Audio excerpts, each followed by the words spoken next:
वह ज्योतिर्लिंगों का महात्म्य, उनके प्राकट्य का प्रसंग हम आपको संक्षिप्त में सुनाएंगे। ज्योतिर्लिंगों में सबसे पहला ज्योतिर्लिंग है सोमनाथ। सोम माने चंद्रमा और चंद्रमा के स्वामी सोमनाथ। संक्षिप्त में आपने कल सुना था, विस्तार से सुना रहे हैं कि दक्ष प्रजापति ने अपनी 27 कन्याओं का विवाह अत्रि के बेटे चंद्रमा के साथ कर दिया।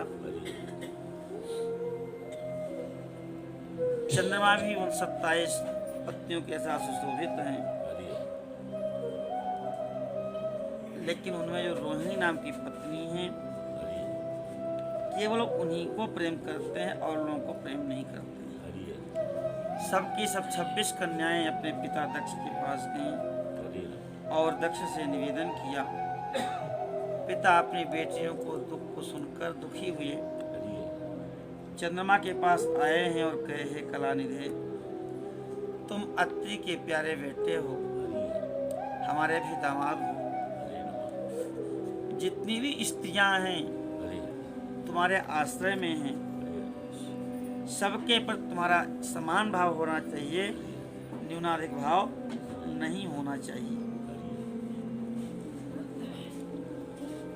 तुम किसी को अधिक प्रेम करो और किसी को कम प्रेम करो, ऐसा भाव नहीं होना चाहिए, क्योंकि इससे नरक की प्राप्ति होती है। समता मोक्ष का मूल है और विषमता ही सृष्टि का कारक है, नरक का मूल है। तुमको तो समान भाव से, समभाव से रहना चाहिए। दक्ष समझाते गए, चंद्रमा सुनते गए। दक्ष को लगा कि शायद इनकी समझ में आ जाए। हे महर्षियों, इस प्रकार से प्रेम से समझा करके, प्रार्थना करके अपने दामाद चंद्रमा को दक्ष पुनः अपने घर को चले गए। दक्ष ने मान लिया कि आगे से चंद्रमा ऐसा नहीं करेंगे, लेकिन भावे विवश चंद्रमा ने अपने ससुर दक्ष की बात नहीं मानी और रोहिणी में ही आसक्त हो गए। उन्होंने दूसरी किसी पत्नी का आदर नहीं किया। इस बात को दक्ष ने जब जाना तो बड़े दुखी हुए। फिर से समझाया है। दक्ष बोले, चंद्रमा, हमने तुमसे कई बार प्रार्थना किया और फिर भी तुम नहीं मान रहे हो, इसलिए मैं तुम्हें श्राप देता हूँ कि तुम क्षय रोग से ग्रस्त हो जाओ, जिससे तुम ये विषमता न कर सको। सूर्य जी कहते हैं, दक्ष ऐसा कहते ही चंद्रमा क्षय रोग से ग्रस्त हो गए। चंद्रमा क्षीण हो गए तो रात्रि में प्रकाश कौन करे? रात्रि में पूरा अंधकार छा गया।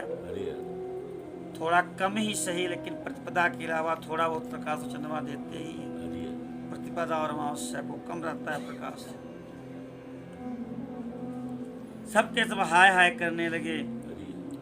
सबने विचार किया कि चंद्रमा कैसे स्वस्थ हों। देवता सब विह्वल हो गए। इंद्रादि देवता मिलकर के, सब वशिष्ठ आदि ऋषि मिलकर के ब्रह्मा जी के पास गए। ब्रह्मा जी से प्रार्थना किया है। ब्रह्मा जी ने कहा, देवताओं, जो हो गया उसको टाला नहीं जा सकता है, लेकिन उसके निवारण के लिए हम तुमको दिव्य उपाय बताते हैं। इस पृथ्वी पर एक दिव्य क्षेत्र है जिसका नाम है प्रभासक क्षेत्र। उस प्रभासक क्षेत्र में चंद्रमा महामृत्युंजय जो विद्या है, मंत्र है, उसका जप करें, भगवान शिव की आराधना करें और अपने हाथों से शिवलिंग की स्थापना करके जप करें। शिव जी प्रसन्न हो जाएंगे तो ये रोग से रहित हो जाएंगे। देवताओं और ऋषियों के कहने पर ब्रह्मा जी की आज्ञा के अनुसार चंद्रमा ने 6 महीने निरंतर तपस्या की। मृत्युंजय मंत्र से भगवान विष्णु का पूजन किया। 10 करोड़ मंत्र का जप किया और मृत्युंजय का ध्यान करते हुए चंद्रमा वहां स्थिर चित्त होकर लगातार खड़े रहे। संत भगवान की जय। 6 महीने में 10 करोड़ जब कैसे हो जाएगा?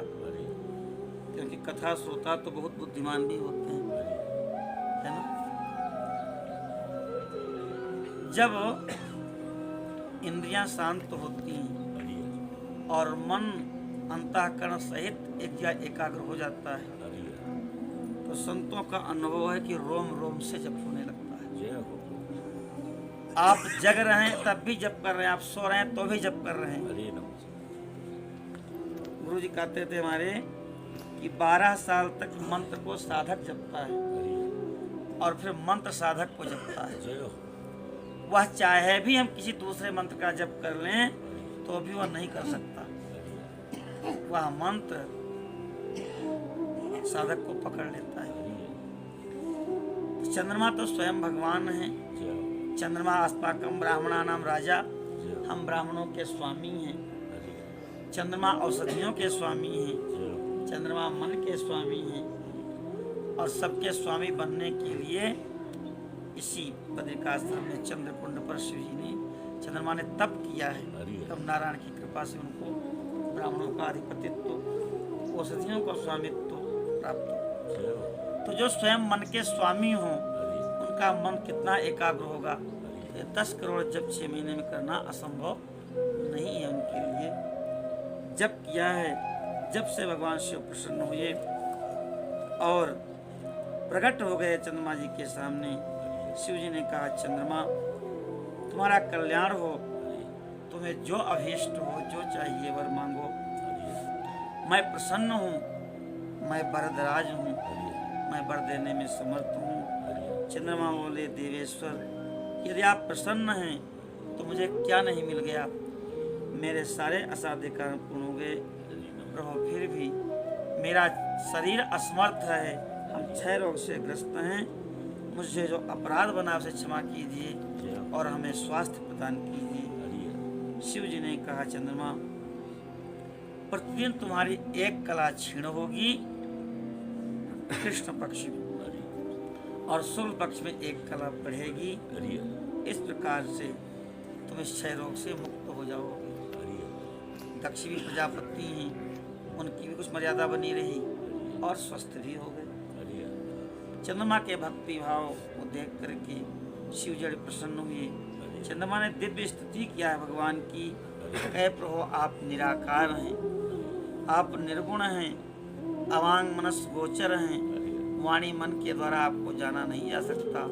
ये सब होते हुए भी कृपा करके आप हमारे लिए साकार हुए, आप प्रसन्न हुए। ये आपकी बड़ी कृपा है।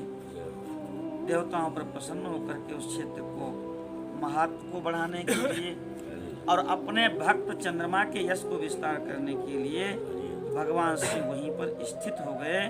और वही भगवान शिव सोमनाथ और सोमेश्वर कहलाए। बोलो सोमेश्वर महादेव की जय। सोमनाथ का पूजन करने से, उपासना करने से 6 कुष्ठ आदि जितने रोग हैं वो सारे रोग समाप्त हो जाते हैं। चंद्रमा धन्य हैं, हम सब धन्य हैं जो उनके उपासित उस लिंग का दर्शन करते हैं, आराधना करते हैं। वह भगवान शिव प्रभासक क्षेत्र में आज भी विद्यमान है। देवताओं ने सोम कुंड की भी स्थापना की है, जिसमें शिव और विष्णु निरंतर निवास करते हैं, ब्रह्मा निरंतर निवास करते हैं। चंद्र कुंड इस भूतल पर पाप नाशन तीर्थ के नाम से प्रसिद्ध है। जो मनुष्य उस चंद्र कुंड में स्नान करता है वह पापों से मुक्त हो जाता है। ऐसे असाध्य रोग वैद्यों ने, डॉक्टरों ने जवाब दे दिया हो, वर्षों से चिकित्सा करने पर भी ठीक न हो रहे हो, तो उनको चंद्र कुंड में स्नान करना चाहिए। भगवान वेदव्यास जी का वचन है कि उस कुंड में 6 महीने तक स्नान कर ले तो अनंत जन्मों के समस्त पाप नष्ट हो जाते हैं और उनकी शिव की कृपा होती है। इस प्रकार से सोमेश्वर शिवलिंग का प्रादुर्भाव हुआ और चंद्रमा के रूप की समाप्ति।